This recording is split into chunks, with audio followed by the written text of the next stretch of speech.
Welcome back, fellow shop rats. We've got new toys for the shop for the new year. Let's watch the show intro. We'll get into this in a little bit. I'm Mike, and this is My Cars Shop.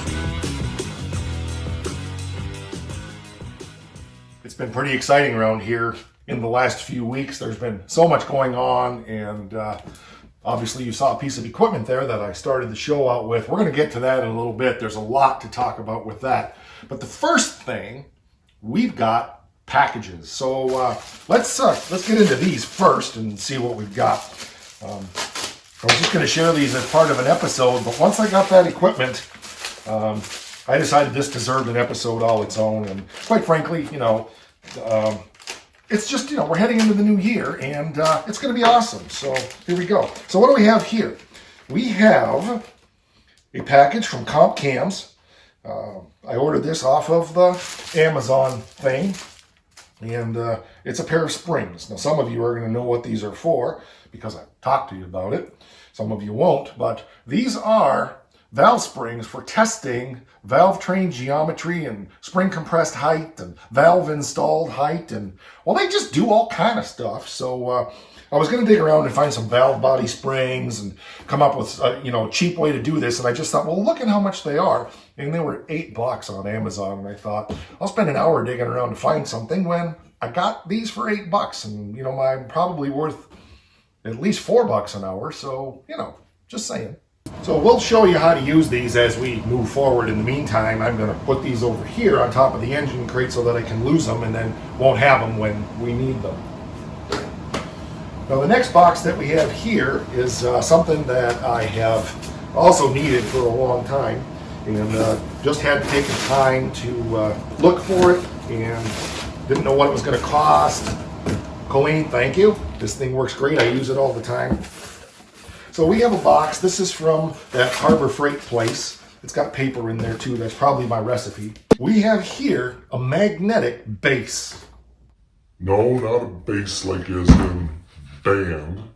It's a magnetic base for something that I have. So let me go get that thing that I have and you'll see what it's for. Here's that thing that I have, and it has a aluminum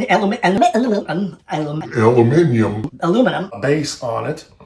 And it's got the usual stuff back here. This is a dial indicator, and it's for plunging, measuring out of round and all kind of stuff. But I never had a way to use this other than this special base that was made for it for a specific application about 20 years ago. So I got on the Harbor Freight website, and $15 was why have I messed around with not buying one of these before. So we got it, and hopefully it's not, like really cheap and, like wiggly and like it needs to be tightened down. But so hopefully this is going to work. We'll have to mount this. So there we go. We got a winch. Colonel Mustard did it with the winch in the library. No, that's not right. We got a wrench. We got this off of here, and get this up where we can get this indicator mounted is what I'm trying to say. Hopefully it's the right size. Oh, it is. Very cool, very cool. So I'm happy. I can finally do some out of round testing and other stuff. So what you do is you find a place to mount this thing, and you turn the magnet on and you adjust it down to go against something, and then if it's out of round, this looks like it has an extension on it as well. I'm going to have to get a different end for this because I don't have a little ball end. So you put it against something, and then you can measure, is it spinning? You can measure out of round. There's measure motion this way. There's all kind of stuff you can do with it. So pretty excited about that. I'm going to need that for some of the work that we're going to be doing on the 413 as well as on this 340. There's things we're going to want to check for out of round and travel and all that stuff. So pretty cool. I'm happy to have this.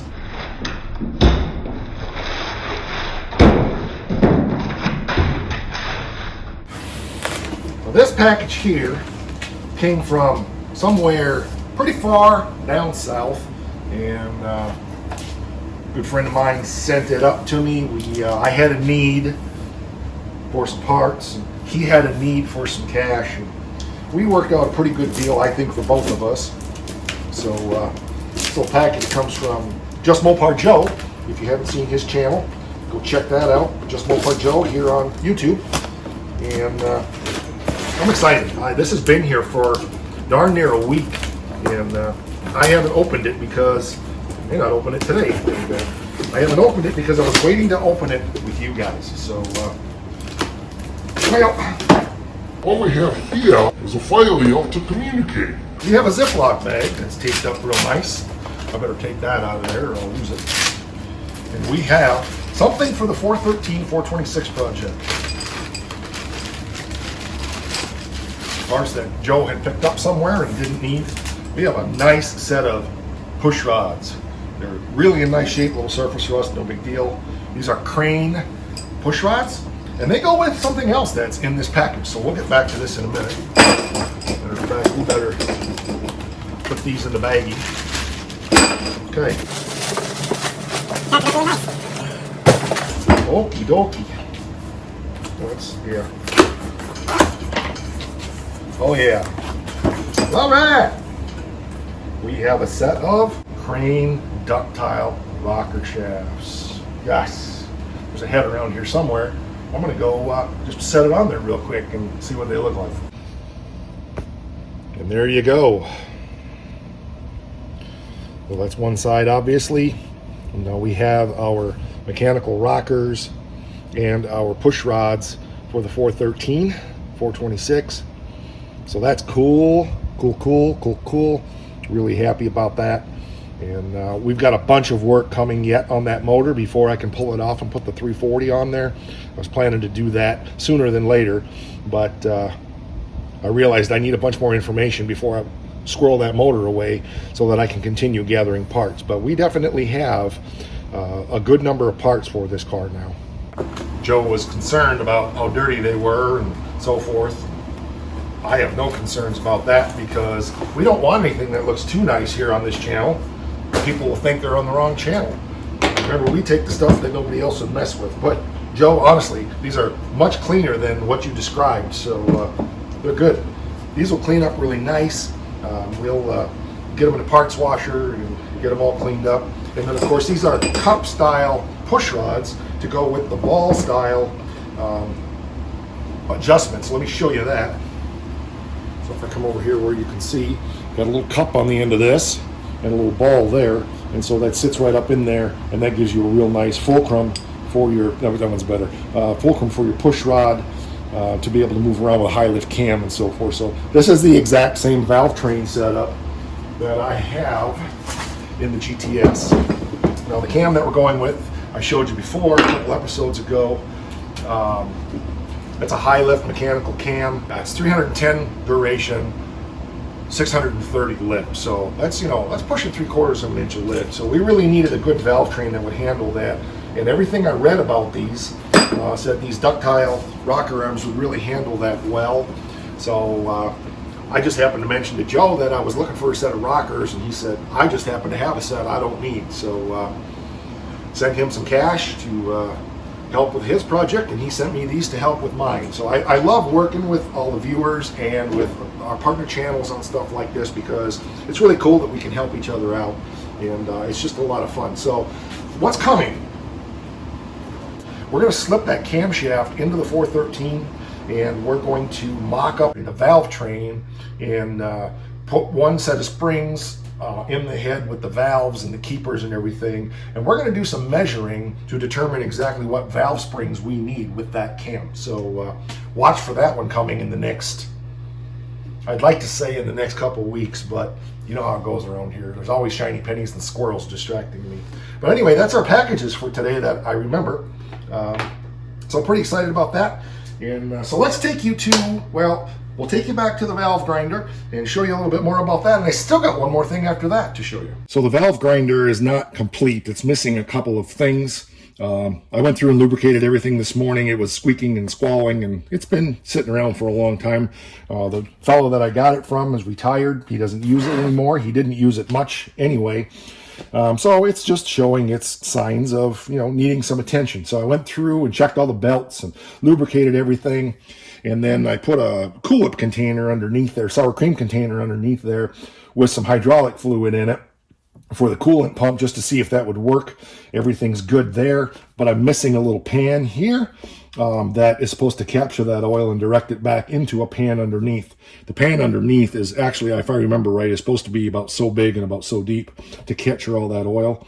And we don't have that, obviously. So we're making a big mess because we're missing this pan here, as well as missing the big pan underneath. So I think I'm going to go to Wally World and find myself a big pan to go in there and maybe a big cookie sheet to put underneath this so that we don't end up with this mess. But anyway, let's show you how this thing works here.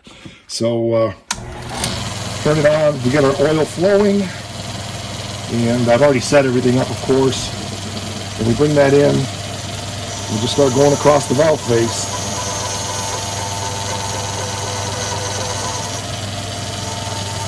And we just bring it out.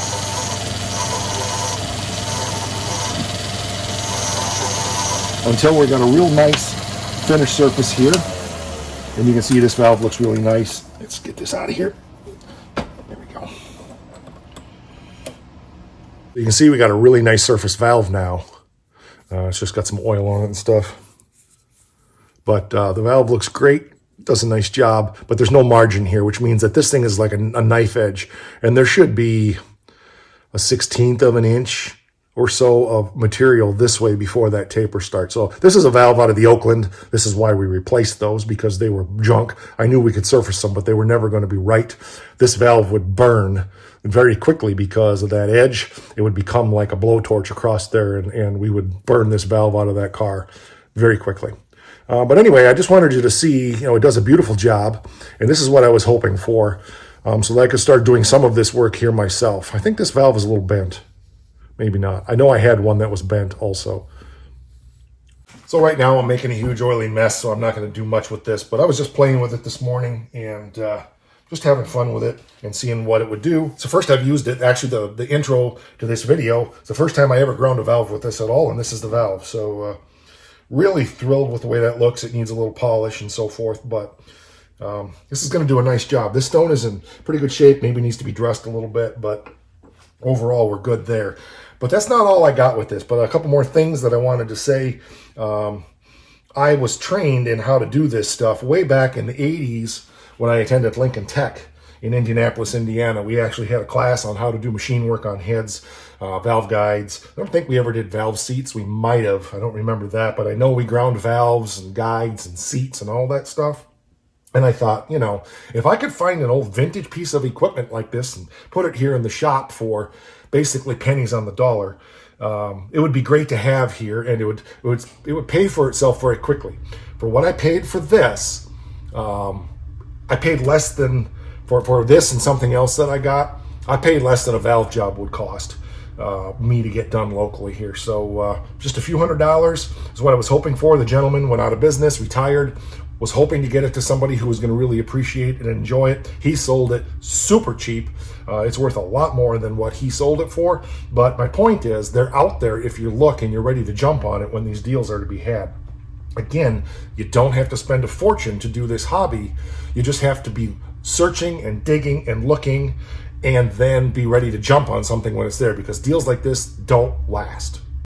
When I made the deal on the valve grinder, that's all I was looking for. I saw that he had these items as well, but it's Christmas time right now. We're in early December, and things have been really tight financially anyway. I had just made this deal with Joe and paid him for that stuff, and of course this deal came along. I could swing the grinder, but I really couldn't swing the other stuff, so I didn't even talk to him about it.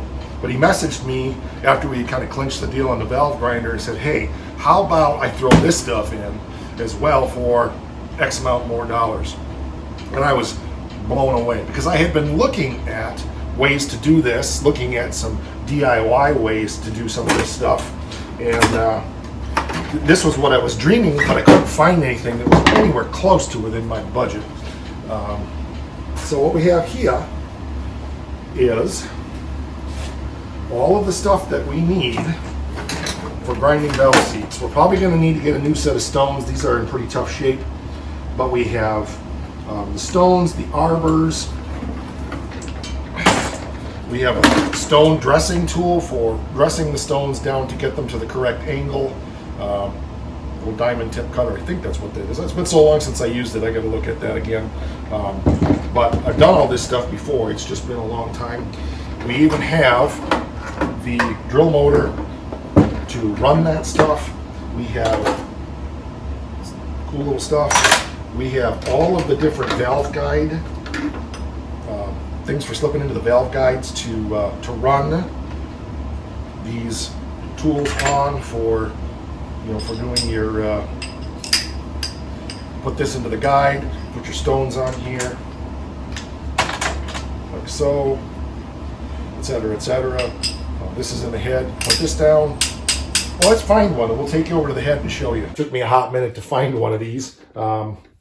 Everything's not in order, so I've got to take some time and go through and straighten all that up. But here's one of the guides, things for, you know, put that into the valve guide, and then that sits there like that. And then you go over to your stone tools.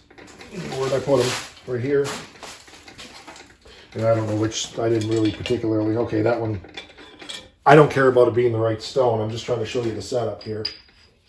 So then you put this on there. If this was the stone we were going to use, which it's not, but this goes in here like this. And then you take your tool here, plug it in, put it in there,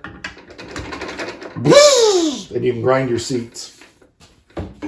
So again, I did this when I was in tech school. Just curious to see where that one's hitting. Okay, yep. I said I don't want to really be grinding these because I haven't dressed the stones. I don't know the angles. I've got to get back up to speed on all of that. But what's cool about this is it has the original old school, all the stuff. And it even shows you how to do all kind of stuff. And I love it. I love it. I love it. I love it. So, but I got to take some time and organize all of this. But anyway, that's how it works. You slide this into your guide. You pick the correct stones. If you're going to do a 3-angle valve job, you would use 3 stones. We'll get into all that when we get to grinding seats.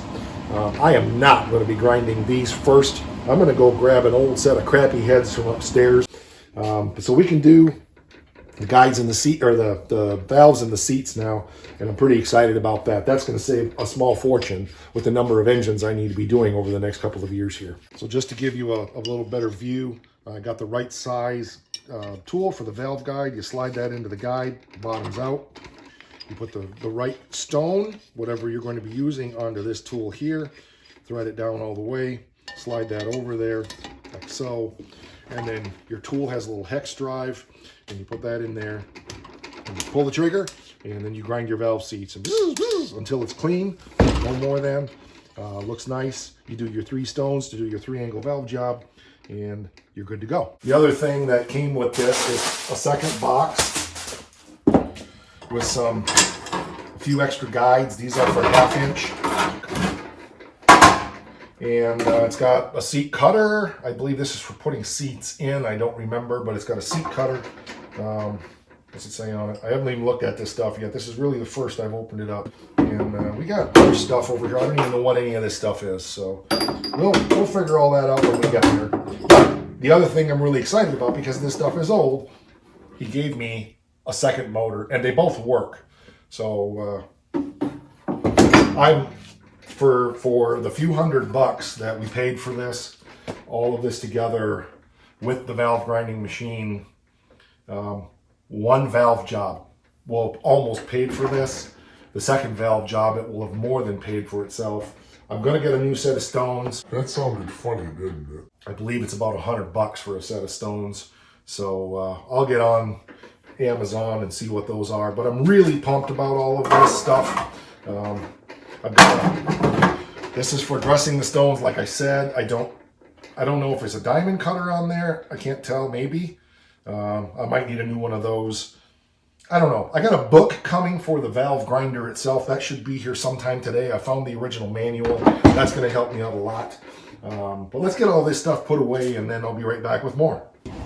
Obviously, as I learn more, I'll share with you. It said it's been since 1984 that I did actually do valve jobs and this kind of work. It's all in my head. I still have my books upstairs, but I remember most of it. some of the few brain cells in my life, I guess, that are still alive somewhere in that old noggin of mine. So that's cool. I'm pretty pumped. I'm pretty pumped about doing this, and I can't wait to share that with you. So first set of heads we're going to do at some point will be a set of small block Mopar heads. And we'll just go from there, and we'll be just heads for practice. We've got to learn how to redress the stones, how to set up the grinder properly, which that's pretty much good, that kind of stuff. And we got to get a new set of stones, so I got to get online and find out exactly for sure which set of stones I need. Well, that's going to do it. I felt like this was a good way to start 2023. Happy New Year. That'll do it for this one. We're over on the Face thing. We're over on Instant Grandma. She loves us and gives us cookies /MyCarShop. We're here on YouTube. Like, subscribe, share the video with all of your friends. Share it with your enemies. Share it with anybody who might subscribe. We're growing like crazy. I love it. We're starting to generate a little bit of cash on the channel here, and that's always good. It helps fund some of the stuff that we do. Appreciate it. Look for the merchandise down there. I tried to put a better link in the video description that'll take you right to specifically the MyCarShop merchandise over on Etsy for Schultz Sign Company. I appreciate all that they do for the channel as well. Oh, make it a Rockin' New Year.